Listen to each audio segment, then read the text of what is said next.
Heirs. Joining us today is Robin Peguero, who is the author of One in the Chamber. Before Robin comes in to tell us a little bit about himself and we have our discussion, I wanted to share with you a little bit about his book.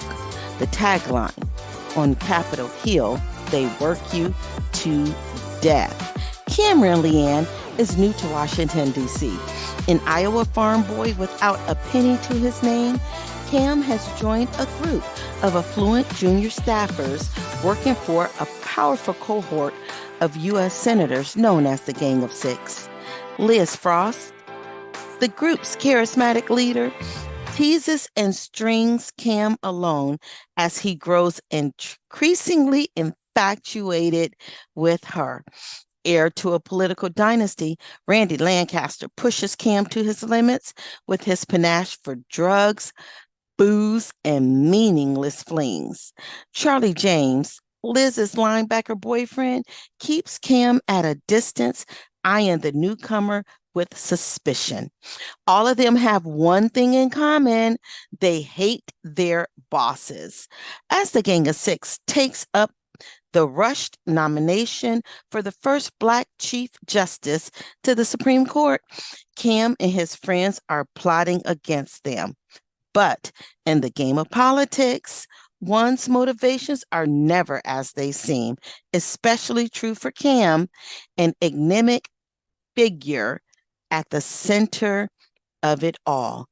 When a bombshell revelation threatens to sink the president's Supreme Court pick, the Game of Six fractures, pitting senator against senator in a confirmation battle for the ages.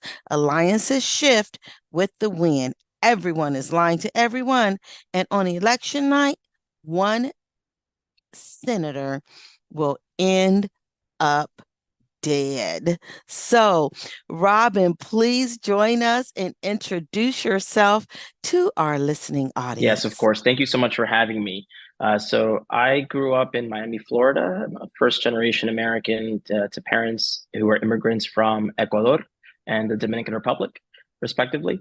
I went off to school at Harvard, worked on the Hill as a junior staffer for 4 years after that, doing press for Congressman Rangel, Charlie Rangel from New York, and as a speechwriter for Senator Amy Klobuchar. I then went back to Harvard for law school, practiced in my hometown of Miami as a homicide prosecutor for a total of 7 years, and then returned back to the Hill to be an investigative counsel in the January 6th committee, and lastly, as chief of staff to a member of Congress. So I've had experience in the halls of Congress, both as a junior staffer and as a senior staffer. And currently I'm just back in Miami, focusing on my writing, teaching at the local law school, and excited to chat with you about this book and about what I'm up to. Wonderful. So I am a thriller mystery. I love anything that has to do with the law.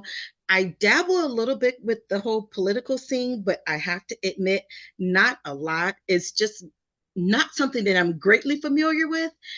And your book has piqued my curiosity so much into the underbellies of what takes place from that whole perspective. Oh my gosh, like One in the Chamber. First, tell me about the title. How did you come up with the title of the book? So the central mystery of the book, we know from the beginning that a senator is dead and has been murdered. And one thing that's important to me is for mysteries, you want to know that there's going to be a payoff in the end, that there isn't going to be some cheap, dies by accident or some sort of pulling the wool over your eyes. And so right from the first page, he or she is dead. And what you're trying to figure out throughout it is certainly who played a role in it, but more importantly, what were their motivations? Why what would lead this person, these group of people to commit this murder? And so One in the Chamber is both reference to, keeping one bullet outside of the magazine in the chamber, ready and loaded for it to be discharged. But then, the Senate chamber is where the murder takes place in essence, where the action happens. And so we're talking about the murder of one of the 100 senators in the chamber. And so I like that double entendre, and that's how I came up with the title. I love that as well. And I have to tell you, I love your style of writing. It was so layered, right? And I wasn't expecting it. I wasn't expecting so many different layers to the point to where after I got in a couple of chapters, I was like, wait, what's going on? Like just in the very first page, I went from being inside a building outside somewhere else. And I felt like I had just entered into this whirlwind. The writing and the different layers. Um, do you find that you were able to incorporate all the different aspects of yourself into all those different layers? Yes, I think that, I wanted it to be accurate to the experience that staffers have on the Hill. I wanted congressional staffers to pick it up and to relate to it, to have it sound familiar. As I mentioned, I was both a junior staffer and a senior staffer on the Hill, and there's a particular culture.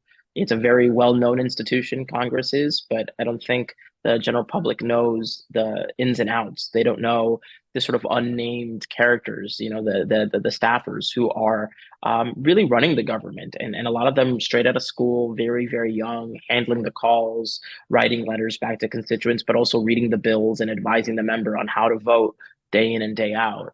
And one thing that we know about congressional culture, unfortunately, is that staffers can be overworked and underpaid and maltreated.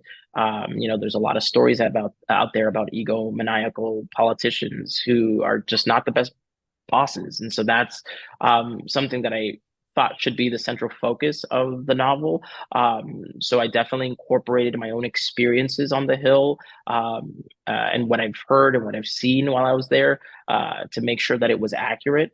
But I also wanted folks who have no idea about Congress, right? Who maybe like yourselves aren't all that, they don't study politics in that way, to still be able to relate, to see it as a workplace drama, to be able to see the same tensions and conflicts that you do, that everybody does in their workplace, and relate to it on that level as well.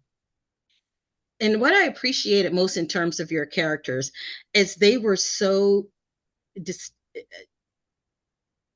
different, but so well rounded, and so their voices were so unique. And now, of the characters, because I kind of have that one that I felt may have been Robin's true voice throughout, and I don't want to give it away, but is there a particular character that was more aligned to your experience than the main character? I would say no, none. These are unfortunately very unlikable people, I think. Maybe it's a reflective of my own dim view of humanity. I just like writing unlikable characters. I do think that I think we relate more to people who are deeply flawed, right, than are perfect. The hero is great, but the sort of anti-hero is something that we all maybe are familiar with, right? Especially in these spaces, these competitive spaces where there are driven, ambitious people. There are people with deep flaws and who do the wrong things, time and time again. And I wanted to explore, or I often explore that side of humanity. So definitely not the main character. I certainly don't identify with him, and I was trying to have him be kind of a little bit of a blank slate throughout. I think that's sort of his power in terms of trying to, he's trying to become part of this group, this clique of affluent staffers on the Hill. And one thing that ingratiates him to them is that people can sort of project whatever they want onto him. He's a little bit of a blank slate in that way, and you kind of get back what you put in. Right. And so no, I don't relate to him, and I don't know that I see myself in any of the other characters. I do try to incorporate, as I mentioned, things that have happened to me on the Hill, through many of the different characters. There are some bad behavior on the part of senators that I've certainly either witnessed or been told about during my time there. So I do think hopefully it reads real in that sense, but I think the characters, as much as I try or I say that they're unlikable, I do try to make them also redeemable, have some qualities that really, feel human, that feel sensitive, that feel honorable, just so that there's a little bit of a balance there. But no, I don't think I see myself in any of them really. Okay. And unlike some of the other authors, you do start with more of their dark sides first and then kind of pull back on that to where they're all equally unlikable, right? Like I was kind of miffed at all of them. I didn't have one in the beginning that I liked any more so than the other. Chewy kind of got to me, I just felt like, oh man, just such a sweet one. But as it goes on, you're just like, no, Chewy, I don't too much care for you either. And so I really like that. Now, do you have family members that perhaps come up and say, okay, now, Robin, I know that you tried to, throw off on me a little bit with that Liz or with Cam or anything like that? Do you have family that feel like you're incorporating some of their personalities into your characters? I do think that, especially in my first novel, and this one to a certain extent, I pull from people I know, or as I mentioned, I pull from my own experiences. One thing that has been really neat in terms of being vulnerable and putting my work out there and having people who know me and are familiar with me, my friends and family, read what I've written, is that people who know me will read it and say it sounded like you, or it felt like Mm-hmm. you, or it was Mm-hmm. reminiscent of you. And they, I think, get a kick out of reading it and are entertained that much more because they're trying to see what parts of me have I put in there. And it happens sort of subconsciously. I don't intend necessarily to put myself in everything, but it is nice to hear back that they say the voice is familiar to me. It sounds like something you've written, and it kind of made me feel closer to you to read this sort of it's fiction, this completely different world that you've created that I have never seen before, right? I have no access to beforehand, and yet it sounds like something familiar. So that's been really cool. Awesome. Now, in the theme and the social commentary of One in a Chamber, it delves into the power dynamics, really, of race and gender and politics. What message or themes do you hope readers will take away from your novel specifically in regard to those areas? Well, the first major one actually is about political violence. The reason I wrote it, is that I wanted to talk about the normalization of political violence in this country. When I first started, I was very much intending for it to be a satire, for it to be exaggerated, right? It was, take it to sort of extreme extent, staffers plotting to kill their own boss. That seems quite outlandish. And I thought that's the point of satire, right? To shine a light on where we might be devolving toward if we don't make sure to tone down our rhetoric and not see each other as enemies on the battlefield, right? Just because we have differences of opinion. So I started off thinking it was an exaggeration, and what happened over the course of writing it, at the same time I was serving as counsel investigating, the first non-peaceful transfer of power in this country's history. I started to realize that it didn't sound so much outlandish. It didn't sound so much like an exaggeration. There was the plot to hogtie and kidnap the governor of Michigan, right? Thought out, planned for several months. Several of them now having been convicted of such. There was the man who broke into the house of Speaker Pelosi looking for her with a hammer and then ended up, bludgeoning, ended up hurting, injuring severely her husband. So by the end, I started to think this isn't actually so far fetched. That unfortunately, life, truth has sort of merged with art, with fiction here. So I want people to take that message away, to realize the importance of where we're heading, and try to stem that off, and vote and support people who believe in democracy and who don't from the top encourage violence. But in terms of also, race and gender, number one, race, it's, a part of everything I write. I don't think that, it's such a major thing in my life and in the life of many in America. It is, uh, you know, the first thing people notice when they see Mm-hmm. you. Mm-hmm. And we've built in so many, shortcuts, so many proxies, so many stereotypes, good and bad, that are based on what you look like. And so I always have, commentary on race in everything I write. But the big thing, gender, I do think, is central to the book. Obviously, it is about the confirmation battle for a Supreme Court justice. And again, sort of reminiscent of the battles that Hmm. we've had in the Hmm. past with both Justice Thomas and Justice Kavanaugh. It feels like a cyclical thing now, where high-powered men in on the Supreme Court at their confirmation hearings are facing credible allegations of sexual assault. It's almost routine at this point, and so I wanted to turn all of that on its head. Let's have maybe a progressive justice candidate maybe face those claims. Let's have these staffers who are mostly progressive be the ones who maybe are engaging in sort of homicidal, violent ideation, and try to make a point about how prevalent this is becoming in our culture, both the violence, sexual violence against women, and then political violence more broadly. And so I do think what I want people to take away, at least from the talk of sexual assault and gender dynamics in the book, is that it's more commonplace. It's Hmm. too commonplace, and that it isn't aberrant. It isn't. It is aberrant behavior in that it's wrong, but it's not aberrant in the sense that it's not unusual. There's a distinction between good guys and bad guys, and I think um, whenever we paint behavior, as a homicide prosecutor, murder or sexual violence is something that is so out there, it's an outlier, it rarely happens, or these are things that I think many of our family, friends, and colleagues are facing on a much more routine basis. And so we got to not see it as out there. We got to deal with it as being kind of central to American culture if we're going to try to eradicate it. Mm.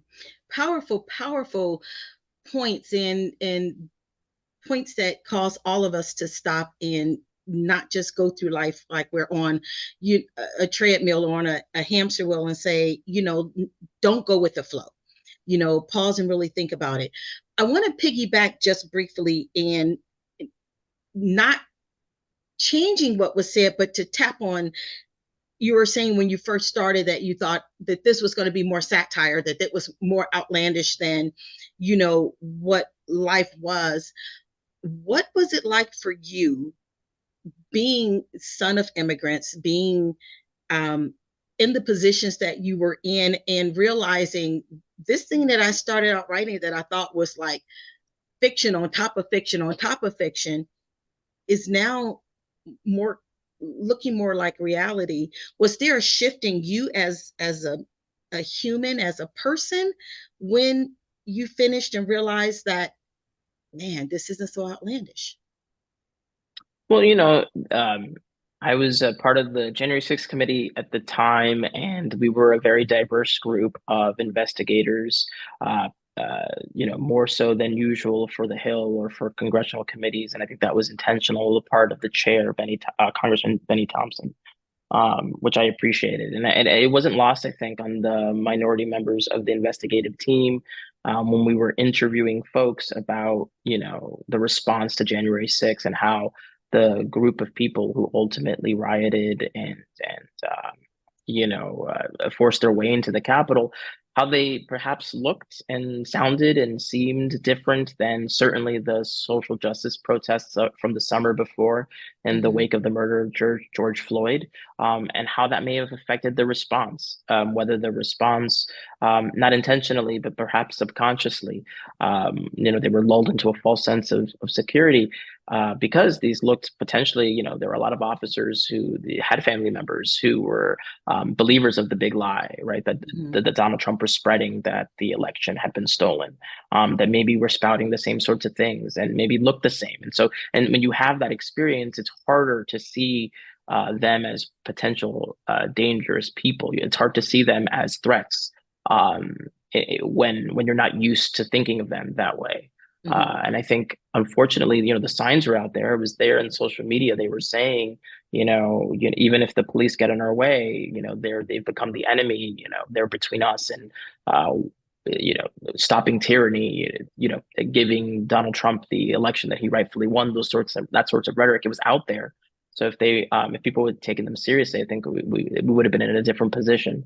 But yeah, so I think I think my race, my status as, it says head of first generation American, all of that, I was, I think, on our minds when we were investigating and then hearing from people who had ties to white supremacy and militaristic domestic groups, so that definitely was something that was on my mind as I was working, and then simultaneously as I was writing this book. Mm. Your family, I know if you were my son, like the level of pride would just be through the roof. What is it like for your family, knowing all that you're doing, not just the changes in terms of society and the political realm, but even within justice and law, but now in this space as being an author? What's that like for them, knowing all that you're doing? Yeah, well, thank you for that. And yeah, they're really proud of me, and I'm excited to. But perhaps I do a little too much. I have like my hand in a little too many spheres here. But at least with writing, that was my first passion. I had been doing that since I was a little boy. I'd always tell the story about how on the playground, instead of running around and playing, I was in a corner just writing in my notebook stories. And so that's, my first passion that's as endemic to me as breathing. So I think for them, it's a joy to see that, yeah, I get to do that and I get to share that with the world and I get to publish that.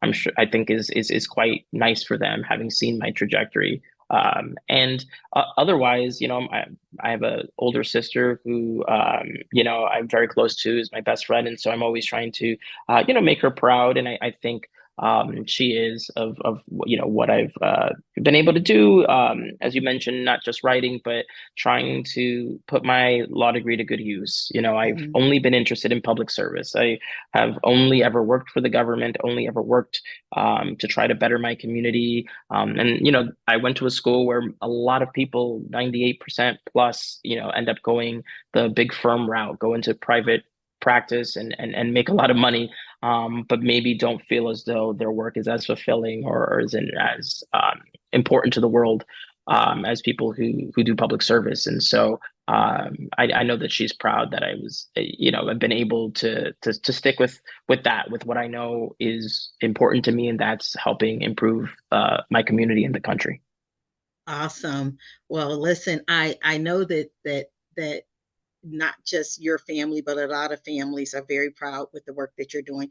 Of all that you've done, what has been the most difficult in everything that you've done, as far as for you to pull from you? What has left you the most exhausted?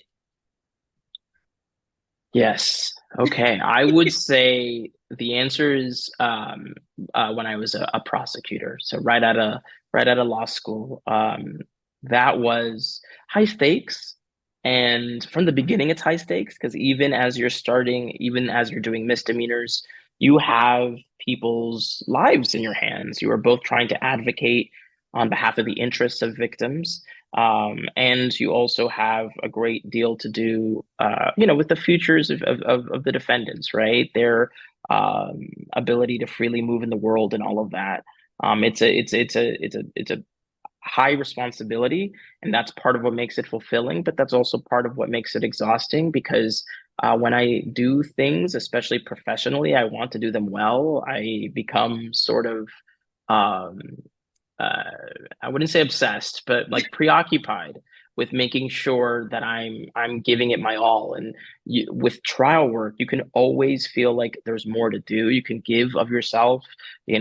We used to talk about the trial diet because when you're in trial, you just don't eat. The Mhm. nerves keep you from doing that. You're preparing witnesses, you're preparing your questions. I'm memorizing the names of jurors and also my openings and closing statements that I have already pre-written. And so it's a lot of work. It's very intense.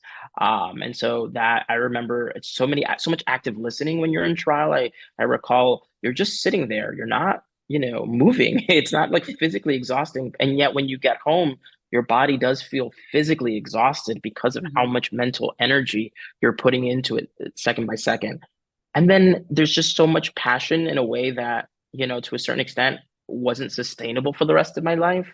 Hmm. I don't like to argue for a living. I like to be a pleasant person and I like to get along with folks.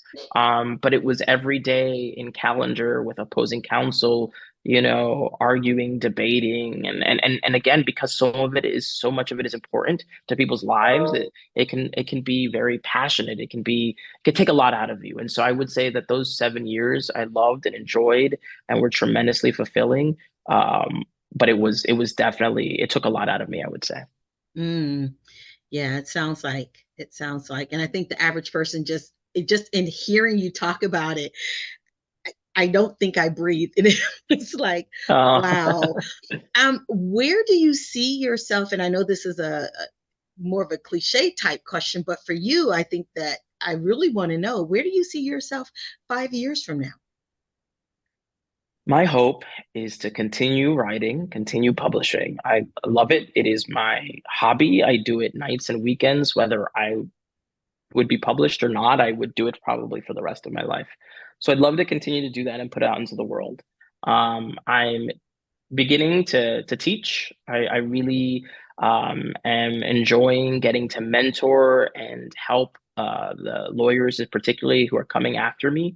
I think that's always been something I see myself doing in all of my roles, is trying to be helpful and a leader and a mentor to those who are in positions that I was in, because I know how it feels, right? To just start off and to feel like you don't know if you're doing things right. And the power of mentorship, I think, has been greatly helpful to me, and I want to give that back.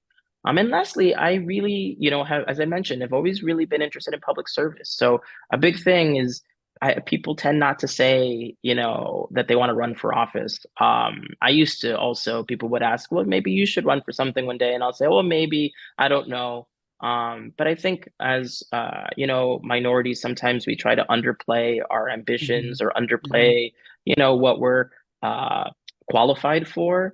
And Hmm. I still tell myself, like, why would anybody want you to represent them in elected government, but that is something that I hope for myself. I kind of would be interested in trying to serve my community and be a representative for my community in some capacity in elected office. So that's something else that I'm hoping to take on.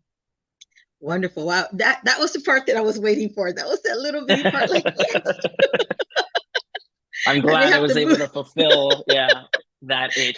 I'm That yeah. easy. I'm easy. I have I have so I'm looking at my list of questions, and a lot of them we've answered in terms of explaining your processes. I would like to go back to talking about diversity as an Afro Latino author. How important is it for you to ensure that you are demonstrating diversity, well-rounded characters that are diverse? I want to say that because they're not just Black characters or um, LGBTQ characters, or white characters or female, but they're very well rounded. How important was that for you to have that incorporated in your books? Yeah, no, thank you. I absolutely incredibly important. I think one thing is that we should allow minority authors to be able to write about the full experience of the world. To have characters from all corners and not expect, or Black authors have to write about Black characters and Black stories. Hispanic authors need to write about Hispanic characters. I faced a little bit of that in my publishing journey. Well, why don't you change this character to be Hispanic or to be Black? Because you basically have cover for that, right? You can write on behalf of those groups. But I think, just as white authors can write characters of all types. They're not limited, certainly, to white characters, or white authors are not limited to white characters. That should be true of us as well. The main character in my first novel is a white woman, and in this character, in this book again, the main character, the person who we're seeing the narrative through, isn't Black or Latino. Mm-hmm. And I think, what I've always been interested in race not just from the perspective of the minority. The majority have race as well. Race Hmm. is practiced and exercised by the dominant group. White is a race and worth Right. study and inspection in itself. And I've always found that to be the more interesting position is, how are the dominant groups seeing race? How is it coming into play in their lives and in ways that they don't even realize, right?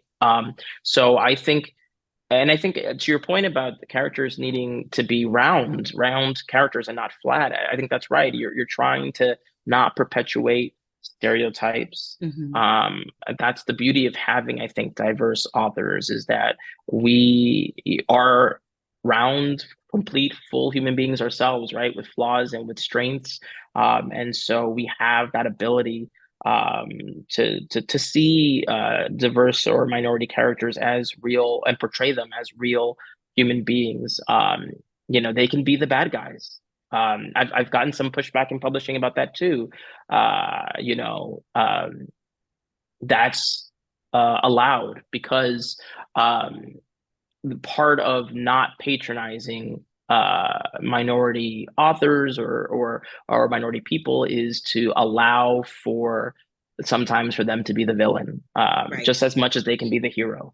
We don't need to infantilize Black people or Latino people and say they need to be always seen in the best positive light. There are good and bad in everybody, and so I'm hoping to expose that in my writing. And wonderfully done. Let me just say, wonderfully, Thank you. wonderfully done. I know that you said there are other books coming. Are you working on anything in particular right now that we should be looking out for? And if so, can you give us just a little bit a snippet of what's going on in it? Yeah, absolutely. So I'm working right now on a book again based in Miami, like my first novel, and it's about the seedier side of prosecution and police work. So it's going to be about a rookie cop and a first year prosecutor who are maybe potentially a little corrupt, whose motivations aren't the best. They're not trying to serve the public and maybe trying to serve themselves. And so as these two gentlemen, get further and further down the rabbit hole, enjoying the spoils of their office a little too much, um, they sort of are have this friendship, but then they also have this rivalry. And as our main character maybe tries to wrestle with those feelings of doing bad and trying to distance himself, he can't quite get away from his past because of the two have been linked so closely. It's sort of like a story of like mutually assured destruction, right? They can't sort of turn on one another, or then they would sink their own careers and potentially their own lives. So that's what I'm working on currently.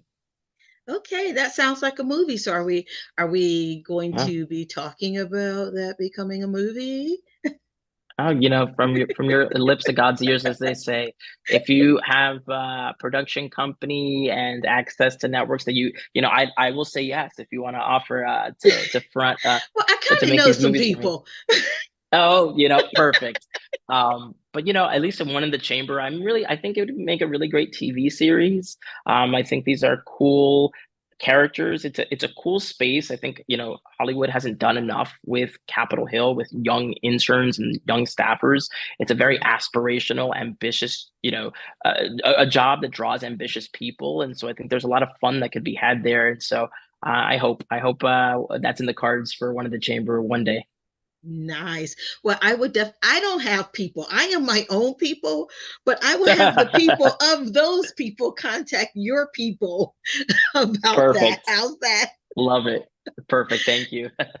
Is there anything that you would have wanted to share with the listeners that perhaps I didn't touch on or the conversation didn't lend its way to bring up?